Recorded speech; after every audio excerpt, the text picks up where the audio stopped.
boy, here we go. Hello everyone and welcome to Snake's Revenge. Lieutenant Snake, we received information from our intelligence man at the enemy's base. They have a weapon. Is it Metal Gear, which you destroyed 3 years ago? Go to the enemy base with 2 men. The pilot knows the route. Really? That's all the briefing we get? Okay then. John Turner in the Navy's Info Center for 6 years is an infiltration pro. Nick Meyer, Marine, is an explosives disposal and weapons expert. Lieutenant Solid Snake is a martial arts expert. He destroyed Metal Gear 1 and is now Operation 747.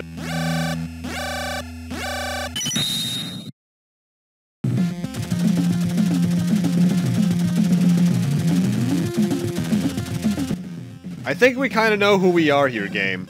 And we get a transceiver call, and we get to see this game's interesting menu system.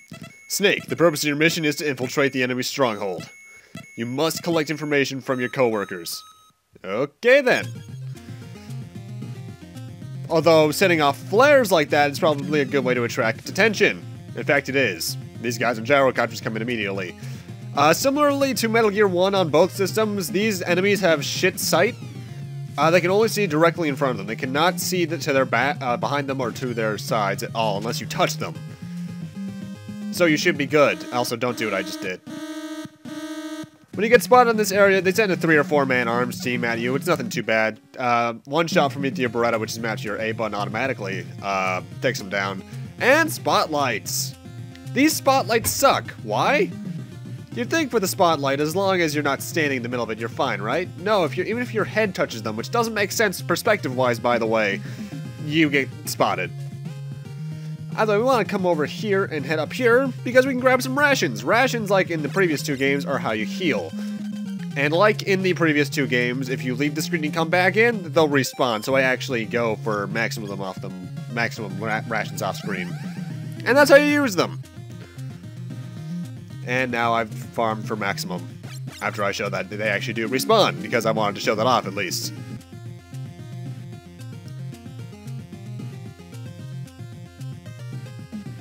Anyway, the beginning section here in the jungle is actually surprisingly difficult because of those spotlights. If I recall correctly, this is one of the few areas in the game that spotlights actually show up. And because they're really interesting hit detection, getting spotted here is surprisingly easy. Hey, prisoners of war are back! Thanks for your help. That's all you're gonna tell me? Okay. Prisoners of war are once again in the game. You need to rescue a certain amount of them in order to get certain rank ups. When you rank up, you get more health and ammo capacity. Though there is actually another thing that leads towards that rank system, as I'll get into later.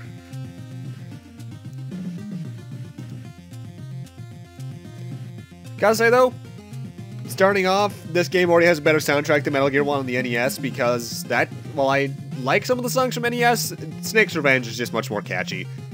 Hey, an ammo crate. And a call from someone. Are you okay? Hide at the main gate to receive information. That is vague as hell. And we'll do that in a few minutes because there is actually another prisoner of war we can rescue around here. So let's actually head on over to him immediately.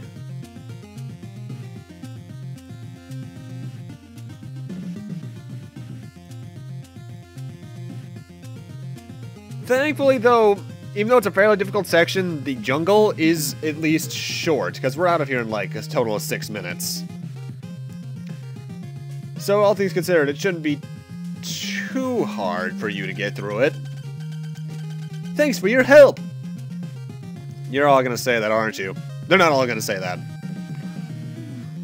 Thankfully. Because it'd be really annoying if they did.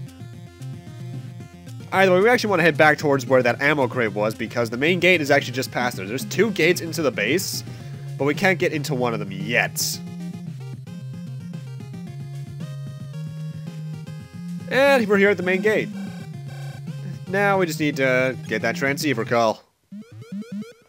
Lieutenant, I arrived at point A. Let's put the plan into effect. Good luck infiltrating the enemy's base. Okay then. Oh, wow, you're just gonna charge right in there, aren't you? Alright, Snake, this is where you run into the door. Snake, what are you doing? How do they not notice me? I'll take you. Go ahead. I can't tell who's speaking there. Also, I'd like to note something. Back in Metal Gear 1, Snake wore green, which made sense given the fact that he was infiltrating a dark area. Why is he now wearing orange? That is the worst idea for camouflage. Either way, welcome to the actual base that we start the game in. And you're gonna hear that pause tune a bit because I constantly forget the fact that it's select that gets the menu up. Anyway, you might see that knife there instead of just the punch that you can put on your B button. The knife is a one-hit kill attack if you want to kill an enemy quickly. However, punching at enemies is how they drop items like rations and ammo, so you want to punch enemies more so than knife them. See, if I didn't knife those guys, I wouldn't have gotten that ration and that ammo, so it's more of a risk versus reward kind of thing, you know what I mean?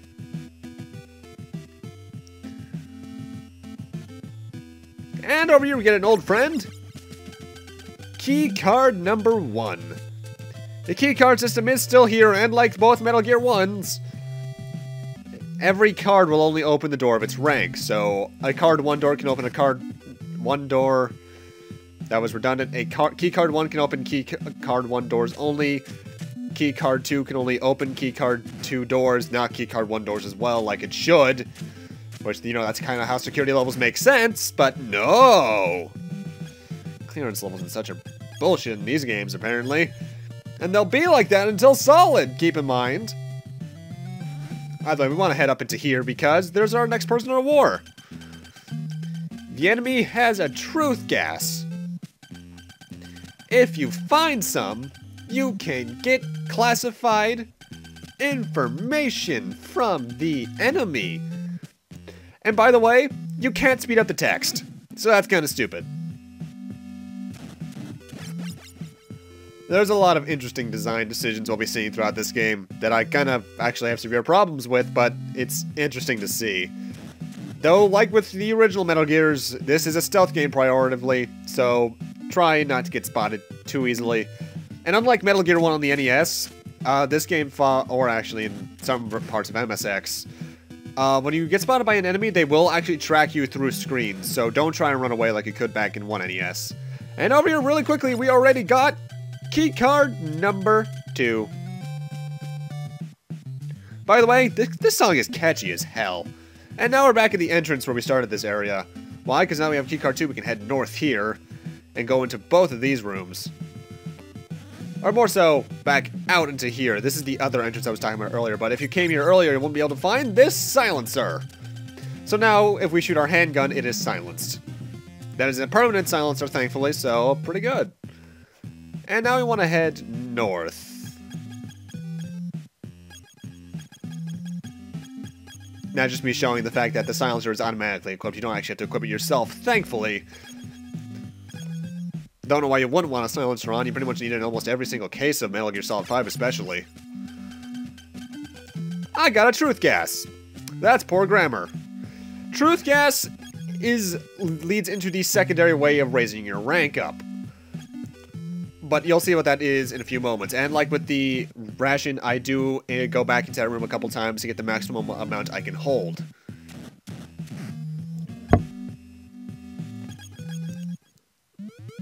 And that's me accidentally going into the transceiver. The menu system in this game is not the best.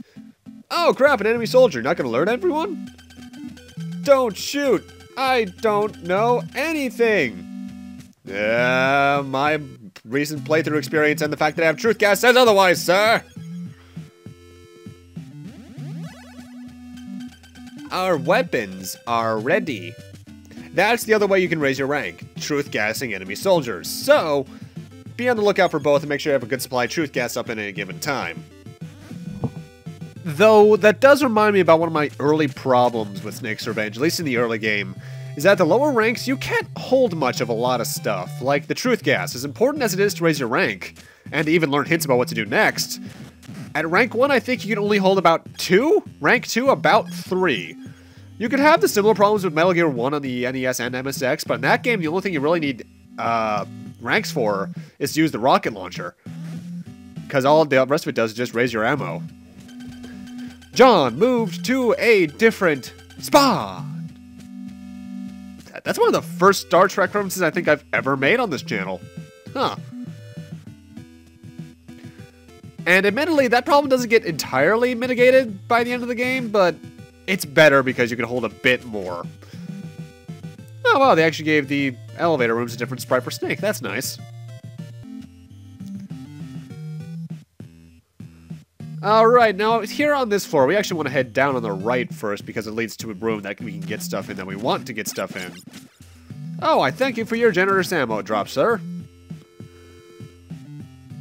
The entire reason you want to go down the right first so you can come into this room and truth gas this soldier. Also, after I leave this room, I go back and stock up on it. Weapons are ready to be shipped. It's difficult to get near the port. And he kind of means that, but not in the way that I'd initially think. But yeah, I actually cut back to the elevator here. And when I did that, I actually went back and got enough truth gas. And now I want to head down the left side. Also, you may have noticed by now, the menu system is a bit different. Like in the first game, you can access all your stuff through one menu. And you can actually transition between the menus from each other. Like if you're in the weapon menu, you can go to the equipment on the transceiver automatically, which I do like. Because you couldn't do that, by the way, submachine gun here. Still fires in the arc pattern. It's not terribly useful, but I'll still use it later this part. But yeah, the menu, I like its new layout, but at the same time, it's kind of annoying. The solid, once the series hits solid, that's when I think this inventory system gets a lot better because of how it's handled. It's not terrible here or in Metal Gear 2 Solid Snake, but it could have been better. And up here, we want to get some plastic explosives, or C4 as I'll be referring to it as, because that's more or less what it is. And like with the previous weapons, I go back in there a couple times and get my maximum. I think it's at 15. And now for this room. Gas is still back, but we have some oxygen tanks. You're going to want to get as many as you can hold, because they are surprisingly useful. You might be wondering what they're for. Well, we'll see soon enough. Though I do recommend after you enter that room and max out, which I do. I don't max out here, I max out a bit later on. I do recommend you grind enemies for, no, farm enemies rather, for rations. Or food as the game refers to it as, because they are very useful in this game. This game actually is pretty hard compared to Metal Gear 1. And mind you, even that Metal Gear 1 had some difficulty to it. And cameras are back, but they're even more annoying than in Metal Gear 1 on the NES because you can't hide in the shadows right below them. If as long as you're on their line of sight, they will spot you. Also, the doors are rather picky. Also, you can get grenades in here. I max out to my supply of 15. You're gonna want that. Because the doors in this game are a bit picky, you have to be right in the middle for them to activate. That makes sense from a programming aspect. It's just kind of annoying to play through it like that. Also, I hate these cameras, seriously. Finding a way around them isn't terribly hard, but it can be. So they really should see me with the way they were just then. And now I want to go down to the bottom floor. And head south with keycard 2. Into a new thing for Snake's Revenge. Side-scrolling sections. Yeah, weirdly enough, this game actually has side-scrolling. If you press select, you can still switch your weapons, but I actually prefer, in this first section, I prefer to use the knife, because it's a one-hit kill. There's actually a couple things you can do around here, like you can still use your rations and your plastic explosives by crouching next to a wall.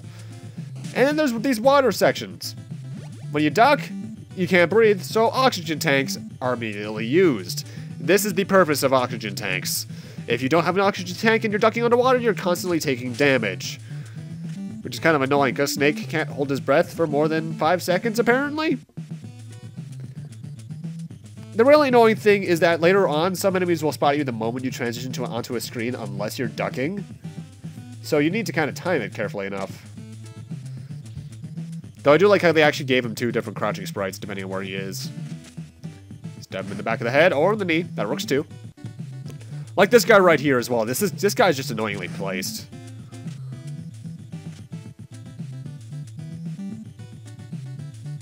Thankfully, though, this first one's not terribly offensive, but some later on ones just get annoying. No one can avoid our attack. first boss is the football squad. That's not actually their name, that's just what they always look like to me, football players. Early on, you're going to want to spam grenades at whoever's in front. The more you kill, their formation gets slightly different. But as you can see here, someone can indeed dodge their attack. You just need to be good at timing going to the right and then to the left, or actually vice versa. You can do either or. These guys do 2 units of damage apiece, so watch out. Don't touch them too often. Otherwise, you could end up going through some problems. 8 grenades roughly takes down one of them. But as you can tell, that's not going to be enough to kill them all. Once you get down to the last ones, after all your grenades are out, spam the submachine gun. Its rate of fire will hit more than one of them. When you're down to the last one, that's when you bring out the handgun. But yeah, this is actually the first time I think I'm using the submachine gun in any of the Metal Gear games. It just goes in a little spread like that. It's not terribly useful, but it's better than nothing. When you get down to 2, though, it starts getting really easy. But don't leave the room, because if you leave the room, they all respawn. If you leave the room after you beat them, though, then you're good. When you're down to the last one, I recommend you get out the handgun. Because the last one is very easily dodged because of the range he has. Not terribly hard, but it can kick your ass surprisingly if you're not aware of how to dodge their attack. Otherwise, you'll just run out of rations and then you'll probably still get killed. I do have to wonder, though, football players, why do you have that guarding your base? Either way, with that, I'm gonna need to end this off here. Thank you guys for watching, and in part 2, we'll be continuing on in this secret base thing. See you guys then.